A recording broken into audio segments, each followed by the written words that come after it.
Terima kasih Anda masih bersama Fakta 62. Komisi Pemilihan Umum menggelar debat pertama calon presiden.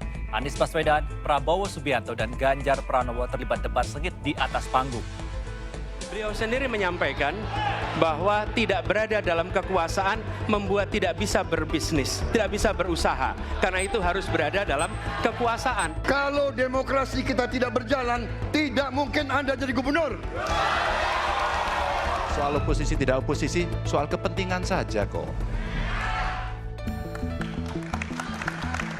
Debat perdana calon presiden digelar Komisi Pemilihan Umum Republik Indonesia Selasa malam. Debat ini, topik yang diangkat adalah masalah pemerintahan, hukum dan HAM, pemberantasan korupsi, penguatan demokrasi, serta peningkatan layanan publik dan kerukunan warga. Selama 120 menit Anies Baswedan, Prabowo Subianto, dan Ganjar Pranowo berdebat sengit. Salah satunya saat Anies mengungkapkan soal masyarakat yang tidak percaya dengan proses demokrasi yang saat ini berjalan. Kepercayaan masyarakat terhadap partai politik di Indonesia selalu rendah. Anies juga menyinggung terkait dengan sikap dari oposisi. Menurut Anies, perlu ada kebebasan berpendapat agar masyarakat kembali mempercayai demokrasi, serta ada proses pemilu yang transparan, jujur, dan adil. Dua ini mengalami problem. Kita menyaksikan bagaimana kebebasan berbicara menurun, termasuk mengkritik partai politik. Dan angka demokrasi kita menurun, indeks demokrasi kita. Bahkan pasal-pasal yang memberikan kewenangan untuk digunakan secara karet kepada pengkritik, misalnya Undang-Undang ITE atau pasal 14, 15 Undang-Undang Nomor 1 tahun 1946. Itu semua membuat kebebasan berbicara menjadi terganggu. Yang kedua, oposisi, kita saksikan minim sekali adanya oposisi selama ini. Dan sekarang ujiannya adalah besok. Bisakah pemilu diselenggarakan dengan netralitas, dengan adil, dengan jujur? Ini ujian ketiga. Calon presiden nomor urut 2 pun menanggapi Anies. Prabowo menilai Anies terlalu berlebihan dalam mengeluhkan demokrasi. Padahal Anies terpilih menjadi gubernur DKI Jakarta salah satunya berkat dukungan dari oposisi. Ini dan itu dan ini, Mas Anies dipilih jadi gubernur DKI menghadapi pemerintah yang berkuasa. Saya yang mengusung Bapak.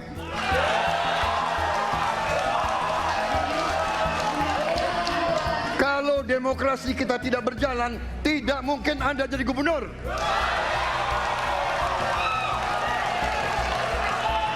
Kalau Jokowi diktator, Anda tidak mungkin jadi gubernur. Saya waktu itu oposisi, Mas Anies. Anda ke rumah saya, kita oposisi, Anda terpilih. Kembali Anies pun menanggapi terkait pernyataan Prabowo hingga perdebatan berlanjut sengit.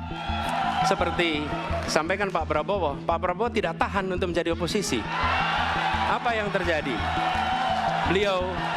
Beliau sendiri menyampaikan bahwa tidak berada dalam kekuasaan membuat tidak bisa berbisnis, tidak bisa berusaha. Karena itu harus berada dalam kekuasaan.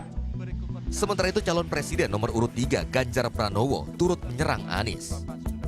Ia menyebut sikap partai politik sebagai oposisi atau tidak hanyalah soal kepentingan. Ganjar menekankan bahwa partai politik masih punya posisi penting dalam politik dan demokrasi di Indonesia. Maka Mas Anies, soal oposisi tidak oposisi, soal kepentingan saja kok. Kapan kita bertemu, kapan kita tidak bertemu, dan kemudian kita akan bersikap pada posisi masing-masing. Debat berikutnya masih akan berlangsung di tanggal 22 Desember mendatang. Giliran calon wakil presiden yang akan berdebat dengan topik masalah ekonomi. Tim Liputan melaporkan untuk NET. Ya, sejumlah hal unik dan menarik terjadi dalam debat calon presiden di KPU RI tadi malam. Berdiri berjam-jam, Anies Baswedan, Prabowo Subianto, dan Ganjar Pranowo tidak kelelahan, bahkan semakin panas saling serang. Kita ini bukan anak kecil, Mas Anies. Ya. Anda juga paham ya. Saya tidak takut tidak punya jabatan, Mas Anies. Sorry ya. Sorry ya. Debat calon presiden dengan posisi berdiri berjam-jam tidak melelahkan untuk Anies Baswedan, Prabowo Subianto, dan Ganjar Pranowo. Baik, Pak Prabowo. Berdiri semakin lama justru saling serang semakin seru. Kalau demokrasi kita tidak berjalan, tidak mungkin Anda jadi gubernur. Kali ini giliran Ganjar Pranowo, capres nomor urut 3 yang melemparkan pertanyaan ke Prabowo soal putusan Mahkamah Konstitusi yang berujung proses di Majelis Kehormatan MK. Terima kasih, komitmennya Pak Prabowo luar biasa. Tapi dalam konteks kekinian saya terpaksa, ini mohon maaf Pak ini, terpaksa sekali saya harus bertanya. Apa komentar Pak Prabowo terhadap putusan MK yang melahirkan MK itu? Itu aja. Prabowo kemudian memberikan jawaban. Ia menyebut MK memiliki aturan yang jelas. Saya kira mengenai Mahkamah Konstitusi, aturannya sudah jelas.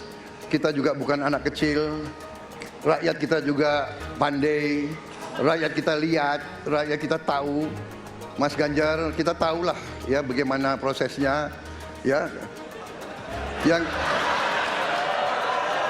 Yang intervensi siapa? Sementara itu kembali, calon presiden nomor urut 1 Anies Baswedan menanyakan kepada Prabowo terkait bagaimana perasaan Prabowo ketika mendengar putusan MK ada pelanggaran etik dalam putusan MK.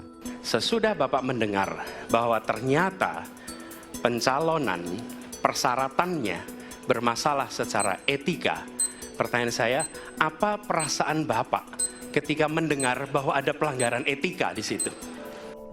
Mendapat pertanyaan itu, Prabowo mengungkapkan dirinya menghormati keputusan MK tersebut. Ia menegaskan putusan tersebut tidak masalah setelah berkonsultasi dengan para pakar hukum.